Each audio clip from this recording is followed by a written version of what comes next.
শেখ হাসিনা তার জীবনের সমস্ত পরিকল্পনা নেন। এখন চিন্তা করুন যে ডক্টর মোহাম্মদ ইউনূসের চাইতে তিনি গড়ে ৮ বছরের ছোট হবেন আনুমানিক। এখন তার বয়স যদি ৭৮ বছর হয়, ইউনূস সাহেবের বয়স হলো ৮৬ বছর, ৮ বছরের তিনি সিনিয়র। তো ইউনূস সাহেবের যে যাকে বলা হয় প্রাণশক্তি, তারপরে শেষে তার যে ক্যালকুলেটিভ রাজনীতির অভিজ্ঞতা, তার সাথে শেখ হাসিনার যোগ্যতা ১,০০,০০০ নয়, ১০০ কোটি গুণ বেশি।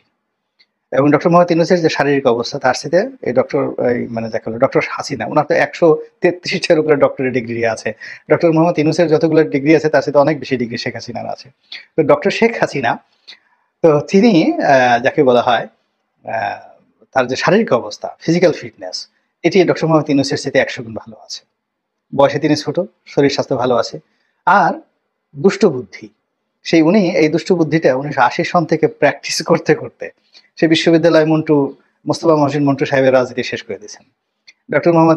ডক্টর কামাল হোসেন রাজনীতি শেষ করে দিয়েছেন, আব্দুর রাজাকের রাজনীতি শেষ করে দিয়েছেন, তুফাইল আহমেদ সাহেবকে রীতিমতো যাকে বলা হয় কবুতর বানিয়ে খাঁচার মধ্যে আটকে রেখেছেন, আমির হোসেন আমর মতো লোককে বস্তাবন্দি করে রেখেছেন, সাবির হোসেন চৌধুরীর মতো লোককে সারা জীবন ওই পিছনে ব্যাগটা নিয়েছেন। তারপরে ওবায়দুল কাদের থেকে শুরু করে অন্য সবাইকে জাস্ট কাউয়া কাদের বানিয়ে ছেড়েছেন তিনি সবাইকে। এবং এই যে লোকজন তাকে কাউয়া কাদের বলতো, শেখ হাসিনা এটা এনজয় করতেন, খুবই এনজয় করতেন। ওই যে আমি একবার একটা দৌড়ের গল্প বলেছিলাম যে সৈয়দ আবুল হোসেন দৌড়ে সে মানে মন্ত্রী হয়েছে। শেখ হাসিনা কি কাউকে এইভাবে যোগ্যতার কারণে মন্ত্রী বানান নাকি? তিনি দয়া করে মন্ত্রী বানান, তার যাকে ইচ্ছে তাকে মন্ত্রী বানান, যাকে ইচ্ছে তাকে ফেলে দেন। এই যে আমি এই কথাগুলো বলেছি, সবাই মনে করেছেন যে এই কথা হয়তো শেখ হাসিনা আমার প্রতি রাগ হবে, কিন্তু যখন দেখলাম যে ৩০০ সংসদ সদস্যের মধ্যে তিনি আমাকে বললেন যে রনি, তুমি এই গল্পটা বলছো, কাহিনীটা বলছো, তুমি আমার সাথে আলাপ করে বলবা না? হ্যাঁ, আমার সাথে আলাপ করে বলতা। তখন আপনি বোঝার চেষ্টা করুন যে এই যে আমি গল্প বলেছি, মানে তাকে বড় করেছি, অন্য সবাইকে ছোট করেছি, এতে তিনি খুশি হয়েছেন। তো তার সেই বুদ্ধি শুদ্ধি একটুও কমে নাই, এবং সেই বুদ্ধি নিয়ে তিনি একটি চাল দিয়েছেন ১০ তারিখে, এবং একটা ফাঁদ পেতেছিলেন ১০ তারিখে, এবং সেই ফাঁদে সরকারের লোকজন কিভাবে পড়েছে এই আজকের দিনে বুঝতে পেরেছেন যে কিভাবে পড়েছে। যে পুরো ঘটনার ভিডিও ফুটেজ, অডিও ফুটেজ সারা দুনিয়া ছড়িয়ে গিয়েছে, এবং এরকম একটা ঘটনা ঘটবে এবং এরকম একটা রিপোর্ট তৈরি হবে, এই রিপোর্টটা আগেই তৈরি করা হয়েছে। এর কারণে ভারতের ১ নম্বর পত্রিকা, বাংলাদেশে যেমন বিচিত্রা ছিল একসময়, এইভাবে পুরো ভারতবর্ষে ১ নম্বর পত্রিকা, সাপ্তাহিক পত্রিকা ইন্ডিয়া টুডে। তো সেই পত্রিকার একটা স্টোরি সঙ্গে সঙ্গে ছাপা হলো। মানে এটা তো সাপ্তাহিক পত্রিকা, মানে যেই সংখ্যায় যেই তারিখে এই পত্রিকায় প্রকাশিত হবে, যেদিন এই পত্রিকাটা সপ্তাহে প্রকাশিত হবে, তার তার আগেই এই রিপোর্টটা যদি তাদের তৈরি করা না থাকতো, রাতারাতি এত রিপোর্ট তারা তৈরি করতো না। তাদের শুধুমাত্র একটা ঘটনা, কাহিনী আর একটা ছবি দরকার ছিল, আর বাকিটা তারা যেভাবে চেয়েছে সেইভাবে এখানে আমরা নাচানাচি করেছি। গেল ইন্ডিয়া। আবার ইন্ডিয়া টুডেতে যেভাবে পত্রিকায় তারা প্রতিবেদন প্রকাশ করেছে, একইভাবে এটা হোয়াইট হাউসে চলে গেছে, একইভাবে এটা পেন্টাগনে চলে গেছে, একইভাবে আমেরিকাতে চলে গেছে, এবং একইভাবে ট্রাম্পের যে অফিস, ডোনাল্ড ট্রাম্পের যে অফিস, সেখানে চলে গেছে। এবং সেখান থেকে স্বয়ং ট্রাম্প মনে হলো যে তিনি যে টুইট বার্তা করেছেন, এই টুইটটা শেখ হাসিনা নিজে লিখে দিয়েছেন, অথবা সজীব ওয়াজেদ জয় নিজে লিখে দিয়েছেন। আপনি বুঝেন যে তিনি যে খেলাটা খেলেছেন, সেই খেলাটা অতীতের যে কোনো খেলার চাইতে পরিপক্ক। অতীতের যে কোনো শেখ হাসিনার যে চাল, তার সাথে কুটিল চাল এবং জটিল চাল। এবং অতীতে তিনি যে কথাগুলো বলেছেন, একটা সিঙ্গেল কথা, সে ঠাট্টা করে বলুন আর যা কিছু বলুন, তিনি যেটা বলেছেন সেটা মিন করেছেন। আপনি দেখেন না, সেই সোহেল তাজ তার ছেলের বয়সী, সোহেল তাজ যে সময় জন্মগ্রহণ করেছেন, জয় আর সোহেল তাজের মধ্যে কিন্তু বেশি বয়সের ডিফারেন্স নেই, ৬ মাসের ডিফারেন্স হবে বা ১ বছরের ডিফারেন্স হবে। তো সেই সোহেল তাজকে তিনি গান গেয়ে গিয়ে বলছেন, টেলিফোন ওভার টেলিফোন, তোমাকে আমি ছাড়বো না। এবং সোহেল তাজ ওই যে তার গান শুনে, সে তো দেখে জানেন শেখ হাসিনাকে খুব কাছে থেকে দেখেছেন, তিনি এতটা ভয় পেয়ে গেছেন যে মাশাল্লাহ ২০২৪ সনের ৫ তারিখের, আগস্ট মাসের ৫ তারিখ পর্যন্ত তিনি কিন্তু একটা ট্রু শব্দ করেন নাই। This is Sheikh Hasina. আপনারা কল্পনা করতে পারবেন না, ডক্টর মোহাম্মদ ইউনূস বা দেবপ্রিয় ভট্টাচার্য বা এই যে সমস্ত লোকজন আছেন, একজন তোহাইল আহমেদের কাছে, একজন সুরঞ্জিত সেনগুপ্তের কাছে, একজন আব্দুর রাজ্জাকের কাছে, এরা এখন অবোধ শিশু জীবনের সব ক্ষেত্রে, এমনকি লেখাপড়ার ক্ষেত্রে। মানে আপনি তোহাইল সাহেবের যে লেখাপড়া, তোফায়েল সাহেবের যে লাইব্রেরিটা আছে, আপনি বাসায় গিয়ে দেখেন, ওই লাইব্রেরিতে যে বইগুলো আছে, সেই বইগুলো নামই তো এই ডক্টর মোহাম্মদ ইউনূসের যে ক্যাবিনেট আছে, একজন নামও বলতে পারবে না। গিয়ে দেখেন তোফায়েল সাহেবের স্টাডি কোন পর্যায়ে, সুরঞ্জিত বাবুর যে লেখাপড়া, এই যে এখন আলী-রিয়াজ থেকে শুরু করে যারা সংবিধান প্রণয়ন কমিটিতে হয়েছে, আগামী ২০ বছর সুরঞ্জিত বাবুর কাছে যদি পার্লামেন্ট নিয়ে, রাজনীতি নিয়ে পড়াশোনা করেন, তবু তাদের পড়াশোনার সে প্রাইমারি লেভেলও যাবে না। এইরকম যাকে বলে এক একটা পাহাড় ছিলেন। আমি তো প্রথম বুঝতে পারিনি।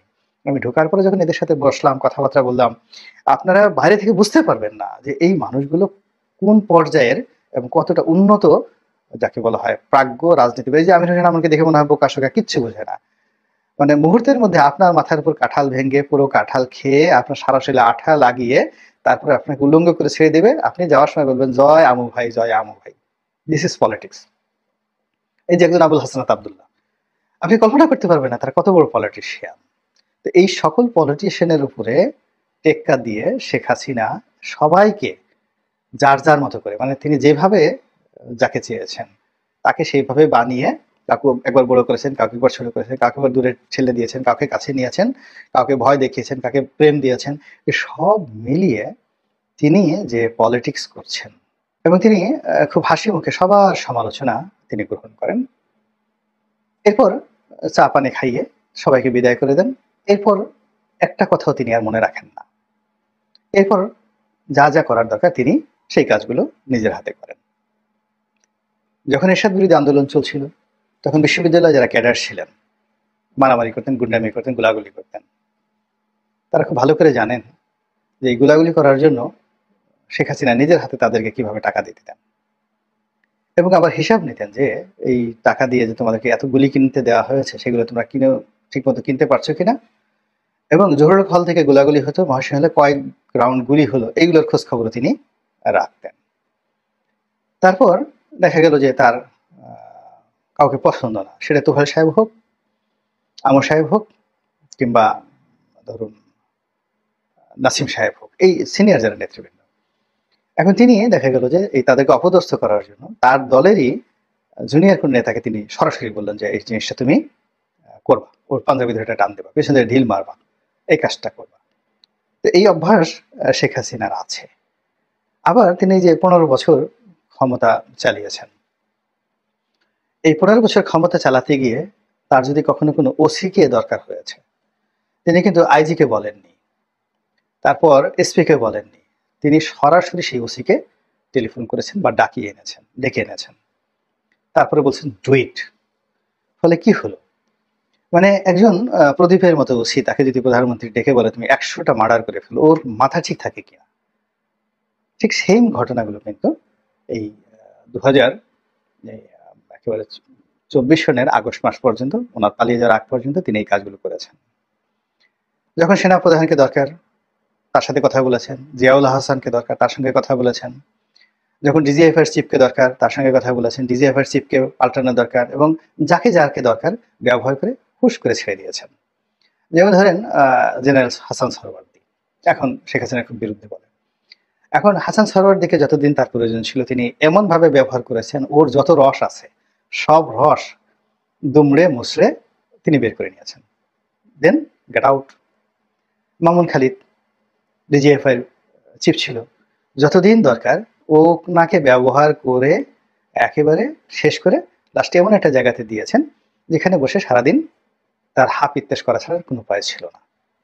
বসুন্ধরা মানে যে মালিক আহমেদ আকবর সুবহান, আমি যখন এমপি ছিলাম না, ঠিক এমপি চলে যাওয়ার পরে, এটা সম্ভবত 2016 সালের দিকে, তো বসুন্ধরার মালিকের যে প্রাসাদোপম বাড়ি, সেই বাড়ির উদ্বোধন হবে। উদ্বোধন হওয়ার সেই অনুষ্ঠানে উনি সিলেক্টিভ কিছু লোককে দাওয়াত করলেন, কেন জানি উনি আমাকেও দাওয়াত করলেন। আমি তখন বাংলাদেশ প্রতিদিনে লিখি, এবং তখন তো আমি সংসদ সদস্য না, আমার কোনো ক্ষমতা নেই। আর বসুন্ধরা যে লেভেলে ব্যবসা বাণিজ্য করে বা যে লেভেলে তারা কানেকশন মেনটেন করে, সে বিএনপি আওয়ামী লীগ সব লেভেলে তারা হাইয়েস্ট লেভেলে কানেকশন মেনটেন করে। ফলে আমার মতো একজন লোককে উনি দাওয়াত করেছেন, এবং তাও আমার স্ত্রী সহ। তো সেখানে কেবলই মাত্র আমার প্রতি ভালোবাসা বা শ্রদ্ধার কারণে সেই কাজটি করেছেন। ওনার সঙ্গে আমার কোনো লেনদেন, কথাবার্তা, ব্যবসা বাণিজ্য বা কোনো স্বার্থ সংশ্লিষ্ট বিষয় মানে তৈরি হওয়ার মতো অবস্থানে আমি নেই। তো যার জন্য জাস্ট আমি সেখানে গিয়েছি। তো গেলাম, যাওয়ার পরে নিজে দাওয়াত করলেন, তারপরে ওনার ছেলেরা ঠিক সেইভাবে একেবারে গেটের সামনে আহ্বান করলেন। তো সেখানে গিয়ে সরোয়ার্দীকেও দেখলাম, সরোয়ার্দী সাহেবকে দেখলাম, মামুন খালেদকে দেখলাম। আমি এদের দুজনের কাউকেই ওইভাবে চিনতাম না। সরওয়ার্দী সাহেবকে চিনতাম বাই নেমে, কারণ হলো তিনি ওই যে রেশমা ঘটনায় তিনি খুব আলোচিত ছিলেন, এই জন্য তার ফেসটা পরিচিত ছিল। কিন্তু মামুন খালিদ সাহেবের সঙ্গে আমার নামে জানি যে তিনি ডিজিএফ এর প্রধান ছিলেন। তো তিনি হঠাৎ করে সালাম দিলেন, দুজনে আমাকে সালাম দিলেন। তো সালাম দিলেন এবং কথা বললেন, এবং আমি ওই সময়টা তো মজলুম, অর্থাৎ 2016 সনে আওয়ামী লীগ দ্বারা নির্যাতিত একজন মজলুম ব্যক্তি, সরকারের রোষানলে থাকা একজন মানুষ, যেখানে লিখে যাচ্ছে সরকারের বিরুদ্ধে, বলে যাচ্ছে সরকারের বিরুদ্ধে। তো যখন হাসান সরওয়ার্দী সাহেব বা মামুন খালিদ সাহেব এগিয়ে এসে পরিচয় দিলেন এবং সালাম দিলেন, তখনই আমি বুঝতে পারলাম যে এই দুজন লোক এখন খুব অসহায় অবস্থায় আছে। আমি জিজ্ঞেস করলাম, আপনারা কোথায় আছেন?